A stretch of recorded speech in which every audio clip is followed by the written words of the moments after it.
निर्जला एकादशी व्रत कथा या मोहिनी एकादशी व्रत कथा। भीमसेन व्यास जी से कहने लगे कि हे पितामह, भ्राता युधिष्ठिर, माता कुंती, द्रौपदी, अर्जुन, नकुल और सहदेव आदि सब एकादशी का व्रत करने को कहते हैं, परंतु महाराज मैं उनसे कहता हूँ कि भाई मैं भगवान की भक्ति पूजा आदि तो कर सकता हूँ, दान भी दे सकता हूँ, परंतु भोजन के बिना नहीं रह सकता। इस पर व्यास जी कहने लगे कि हे भीमसेन, यदि तुम नरक को बुरा और स्वर्ग को अच्छा समझते हो तो प्रति मास की दोनों एकादशियों को अन्न मत खाया करो। भीम कहने लगे कि हे पितामह, मैं तो पहले ही कह चुका हूँ कि मैं भूख सहन नहीं कर सकता। यदि वर्ष भर में कोई एक ही व्रत हो तो वह मैं रख सकता हूँ, क्योंकि मेरे पेट में वृक नाम वाली अग्नि है, सो मैं भोजन के बिना नहीं रह सकता। भोजन करने से वह शांत रहती है, इसलिए पूरा उपवास तो क्या, एक समय भी बिना भोजन के रहना कठिन है। अतः आप मुझे कोई ऐसा व्रत बताइए जो वर्ष में केवल एक ही बार करना पड़े और मुझे स्वर्ग की प्राप्ति हो जाए। श्री व्यास जी कहने लगे कि हे पुत्र, बड़े बड़े ऋषियों ने बहुत शास्त्र आदि बनाए हैं, जिनसे बिना धन के थोड़े परिश्रम से ही स्वर्ग की प्राप्ति हो सकती है। इसी प्रकार शास्त्रों में दोनों पक्षों की एकादशी का व्रत मुक्ति के लिए रखा जाता है। व्यास जी के वचन सुनकर भीमसेन नरक में जाने के नाम से भयभीत हो गए और कांपकर कहने लगे कि अब क्या करूं? मास में 2 व्रत तो मैं कर नहीं सकता। हाँ, वर्ष में एक व्रत करने का प्रयत्न अवश्य कर सकता हूँ। अतः वर्ष में एक दिन व्रत करने से यदि मेरी मुक्ति हो जाए तो ऐसा कोई व्रत बताइए। यह सुनकर व्यास जी कहने लगे कि वृषभ और मिथुन की संक्रांति के बीच ज्येष्ठ मास के शुक्ल पक्ष की जो एकादशी आती है उसका नाम निर्जला है। तुम उस एकादशी का व्रत करो। इस एकादशी के व्रत में स्नान और आचमन के सिवा जल वर्जित है। आचमन में 6 मास से अधिक जल नहीं होना चाहिए, अन्यथा यह मदपान के सदृश हो जाता है। इस दिन भोजन नहीं करना चाहिए, क्योंकि भोजन करने से व्रत नष्ट हो जाता है। यदि एकादशी को सूर्योदय से लेकर द्वादशी के सूर्योदय तक जल ग्रहण न करे तो उसे सारी एकादशियों के व्रत का फल प्राप्त होता है। द्वादशी को सूर्योदय से पहले उठकर स्नान आदि करके ब्राह्मणों का दान आदि देना चाहिए। इससे पश्चाताप भूखे और सत्पात्र ब्राह्मण को भोजन कराकर फिर आप भोजन कर लेना चाहिए। इसका फल पूरे वर्ष की संपूर्ण एकादशियों के बराबर होता है। व्यास जी कहने लगे कि हे भीमसेन, यह मुझको स्वयं भगवान ने बताया है। इस एकादशी का पुण्य समस्त तीर्थों और दान से अधिक है। केवल एक दिन मनुष्य निर्जल रहने से पापों से मुक्ति हो जाती है। जो मनुष्य निर्जला एकादशी का व्रत करते हैं उनकी मृत्यु के समय यमदूत आकर नहीं घेरते, वरन भगवान के पार्षद उसे पुष्पक विमान में बैठाकर स्वर्ग को ले जाते हैं। अतः संसार में सबसे श्रेष्ठ निर्जला एकादशी का व्रत है, इसलिए यत्न के साथ इस व्रत को करना चाहिए। उस दिन ओम नमो भगवते वासुदेवाय मंत्र का उच्चारण करना चाहिए और गोदान करना चाहिए। इस प्रकार व्यास जी की आज्ञा अनुसार भीमसेन ने इस व्रत को किया, इसलिए इस एकादशी को भीमसेनी या पांडव एकादशी भी कहते हैं। निर्जला व्रत करने से पूर्व भगवान से प्रार्थना करें कि हे भगवान, आज मैं निर्जला व्रत करता हूँ या करती हूँ, दूसरे दिन भोजन करूँगा या करूँगी। मैं इस व्रत को श्रद्धापूर्वक करूँगा या करूँगी, अतः आपकी कृपा से मेरे सब पाप नष्ट हो जाएं। इस दिन जल से भरा हुआ एक घड़ा वस्त्र से ढककर स्वर्ण सहित दान करना चाहिए। जो मनुष्य इस व्रत को करते हैं उनको करोड़ पल सोने के दान का फल मिलता है, और जो इस दिन यज्ञ आदि करते हैं उनका फल तो वर्णन ही नहीं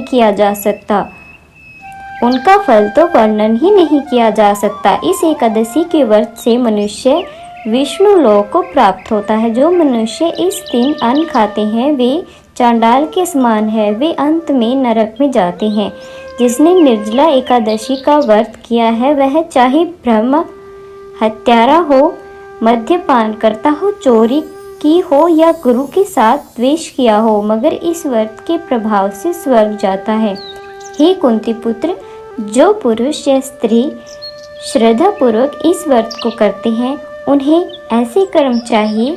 सबसे प्रथम भगवान की पूजन, फिर गोदान, ब्राह्मणों को मिष्ठान व दक्षिणा देनी चाहिए तथा जल से भरे कलश का दान अवश्य करना चाहिए। निर्जला के दिन अन्न, वस्त्र, जूती आदि का दान भी करना चाहिए। जो मनुष्य भक्ति पूर्वक इस कथा को पढ़ते या सुनते हैं, उन्हें निश्चित ही स्वर्ग की प्राप्ति होती है। मोहिनी एकादशी की पूजा विधि इस प्रकार है। सबसे पहले इस विशेष दिन को शुभ बनाने के लिए नहाएं, फिर भगवान विष्णु की आरती करें और उनसे अपनी मनोकामनाएं मांगें। फिर अपने जीवन के महत्वपूर्ण बिंदुओं पर ध्यान करें और उन्हें समझें ताकि आप अपने जीवन को बेहतर बना सकें। फिर भगवान विष्णु को पूजें। इसके लिए आप तुलसी के पत्ते, फूल, दीप, धूप आदि का प्रयोग कर सकते हैं। आप भगवान विष्णु के मंत्रों का जप कर सकते हैं, जैसे कि ओम नमो भगवते वासुदेवाय या ओम नमः शिवाय। अपने व्रत को उत्तम ढंग से खोलने के लिए सबसे पहले भगवान को अर्पण करें, फिर अपने गुरु जी के चरणों में बैठे और व्रत को समाप्त करें। मोहिनी एकादशी व्रत के नियम इस प्रकार हैं। व्रत रखने वालों को एकादशी के दिन उपवास करना होगा। उन्हें अन्न, तेल, दही और गेहूं की दाल जैसे भोज्य पदार्थों का सेवन नहीं करना चाहिए। व्रत के दिन भगवान विष्णु की पूजा करनी चाहिए। पूजा के लिए तुलसी, फूल, अगरबत्ती, दीपक और पूजन सामग्री आवश्यक होती है। व्रत रखने वालों को भगवान विष्णु का जप करना चाहिए। व्रत के दिन समाज में दान करना चाहिए। दान में अन्न, वस्त्र, धन आदि शामिल हो सकते हैं या आप अपने श्रद्धा अनुसार जो भी दान देना चाहे वो दे सकते हैं। व्रत के दिन ज़्यादा से ज़्यादा भक्ति भाव से भगवान विष्णु का ध्यान करना चाहिए।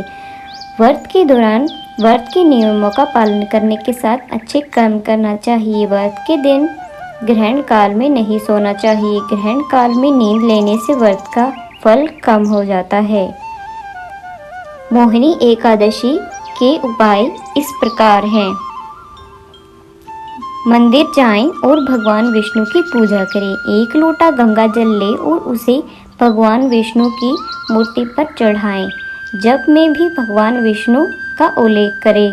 आप रोजाना ओम नमो भगवते वासुदेवाय या हरे कृष्ण मंत्र का जाप कर सकते हैं। धन, समृद्धि और सुख के लिए मोहिनी एकादशी के दिन अपने घर में शांति बनाए रखने के लिए कुछ लक्ष्मी मंत्र जप करें। अगर आपको किसी विशेष इच्छा की पूर्ति करनी है तो उस इच्छा को लेकर मोहिनी एकादशी के दिन विशेष निश्चित संख्या में बार बार जप करें। माला के जरिए भगवान विष्णु का जप करें। आप रोजाना एक श्लोक मंत्र जप सकते हैं। अपने घर को साफ सुथरा रखें और उसमें दीपक जलाएं। वृक्षों को पानी दें और उन्हें अच्छी तरह से सुरक्षित करें। मोहिनी एकादशी का महत्व। तो दोस्तों, मोहिनी एकादशी व्रत हिंदू धर्म में बहुत महत्वपूर्ण माना जाता है। इस दिन भगवान विष्णु की पूजा करने से मनुष्य के सभी पाप नष्ट हो जाते हैं और उनका व्यक्ति धन, समृद्धि, स्वास्थ्य और सुख भी प्राप्त होता है।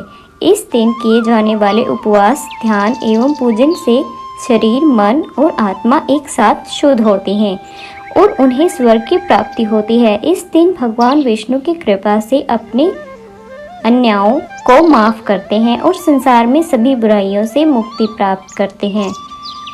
इसके अलावा मोहिनी एकादशी को मान्यता है कि इस दिन भगवान विष्णु का अवतार मत्स्य जीवन का दिन है। इसी दिन उन्होंने अपनी लीला से समुद्र मंथन की प्रक्रिया में मदद की थी, जिससे समुद्र मंथन सफल हुआ था।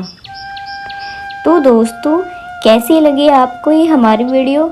कमेंट में श्री हरि विष्णु ज़रूर लिखना और वीडियो को ज़्यादा से ज़्यादा शेयर करना और लाइक करना।